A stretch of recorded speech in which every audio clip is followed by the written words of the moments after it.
democracy as a form of government that best enables the liberty, the dignity of individual and integrity, as well as the stability of the polity. The fierce opposition to the annulment of June 12, 1993 presidential election and unrelenting pro-democracy onslaught it unleashed was the equivalent of the battle against colonial rule by our founding fathers that resulted in the gaining of Nigerian independence in 1960. Just like the anti-colonial movement, the pro-democracy June 12 vanguard demonstrated once again the enduring validity of the 19th century historian Arnold Toynbee's eternal postulation that civilization and society experience progress as they are forced to respond to challenges posed by the environment. The unjust annulment of a widely acknowledged free and fair election was a challenge that elicited resistance by a resurgent civil society, leading ultimately to the attainment of our second independence, as exemplified by the return of democratic governance in 1999. Fellow compatriots, we celebrate a day that has remained a watershed in our nation's history, not just today, but for every June 12, for the endless future that our beloved country shall exist and work stronger and stronger.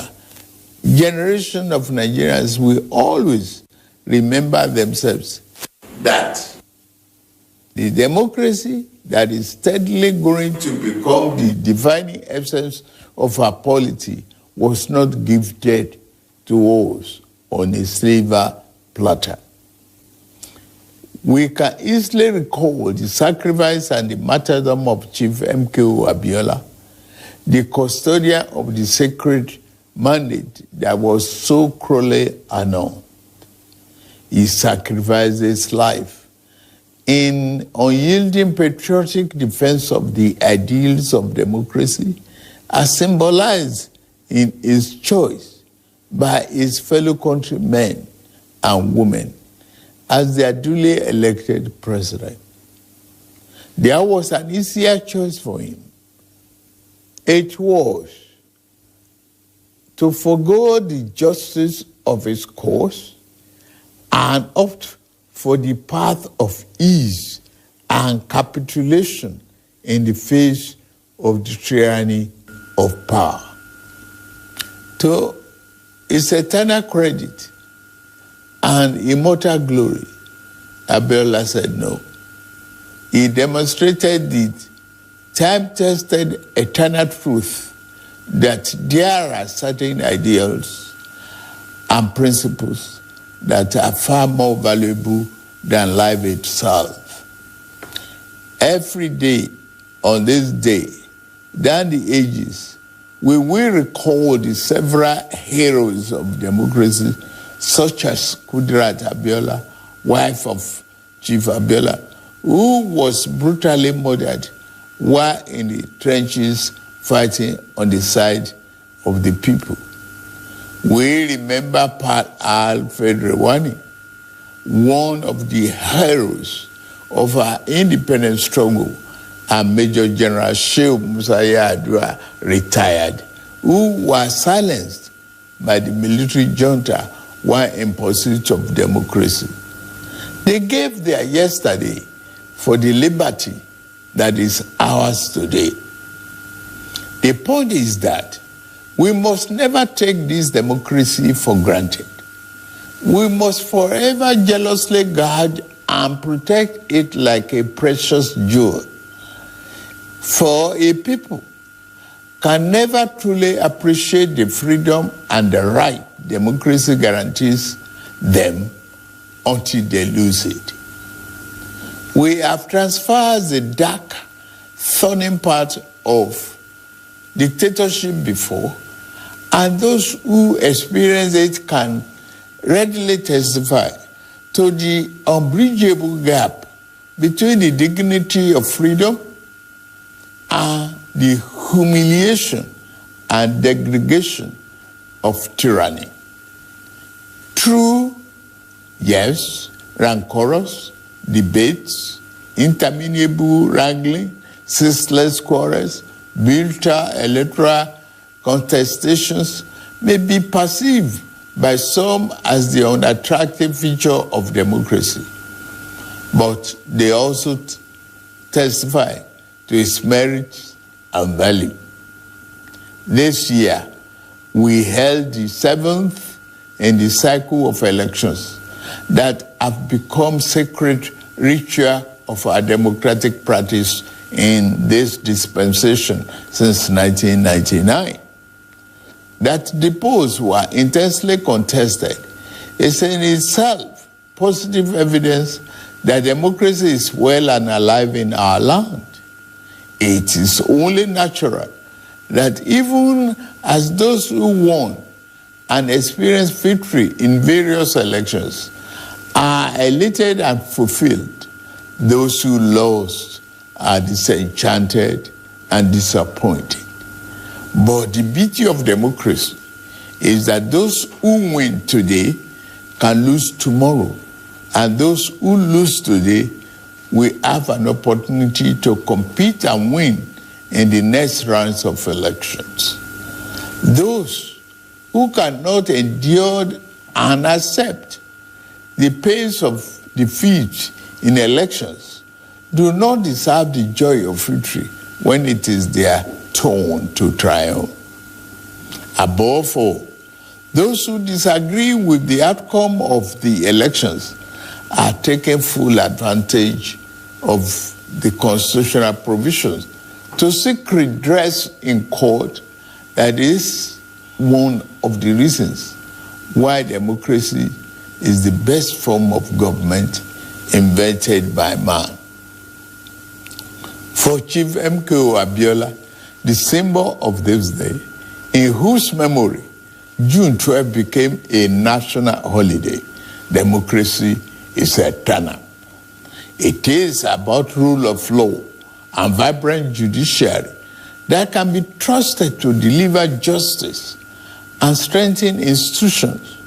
It has become imperative to state here that unnecessary illegal orders issued to truncate or abridge democracy will no longer be tolerated. The recent harmonization of the retirement age of the judicial officers is meant to strengthen the rule of law, which is a critical pillar of democracy. The reform has just started. The democracy that will yield right dividends to the people who are shareholders means more than just freedom of choice and right to get people into elective offices. It means social and economic justice for our people. To the winner of June 12 democracy offers the best chance to fight and eliminate poverty. 30 years ago, he christened his campaign manifesto, Farewell to Poverty, because he was convinced that there is nothing defined about poverty. It is a man-made problem that can be eliminated with clearly thought out social and economic policies.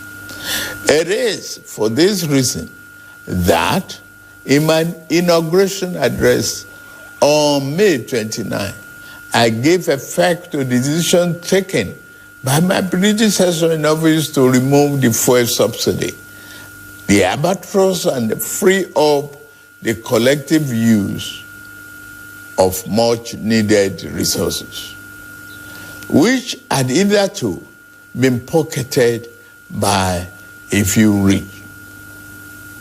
I admit the decision we impose extra burden on the masses of our people.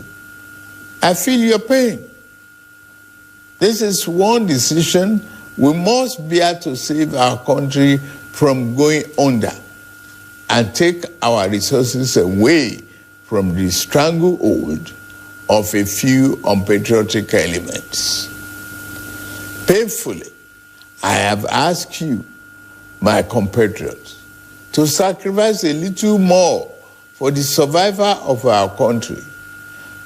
For your trust and belief in us, I assure you that your sacrifice shall not be in vain. The government I lead will repay you through massive investment in transportation, infrastructure, education, regular power supply, healthcare, and other public utilities that will improve the quality of lives. The democracy MK Abiola died for is one that promotes the welfare of the people over personal interests of the ruling class, and one where the governed can find personal fulfillment and happiness. That is the hope MK Abiola ignited throughout our country in 1993. On this year's Democracy Day, I enjoy all of us, to rededicate ourselves to strengthening this form of government of free people that has been our guiding light these past 24 years. In particular, those of us who have been privileged to elect into public office at various levels in both the executive and legislative arms of government must recommit ourselves to offering selfless service to the people and delivering concrete democracy dividend in accordance with our electoral promises. On my part and that of my administration, I pledge anew our commitment to diligently fulfilling every component of our electoral pact with the people, the Renew Hope agenda. We shall be faithful to truth, faithful to equity, and faithful to justice. We shall exercise our authority and mandate to govern with fairness, respect for the rule of law, and commitment to always upholding the dignity of all our people. On this note, I wish us a happy Democracy Day celebration and pray that the light of liberty shall never be extinguished in our land. Thank you all, and may God continue to bless the Federal Republic of Nigeria.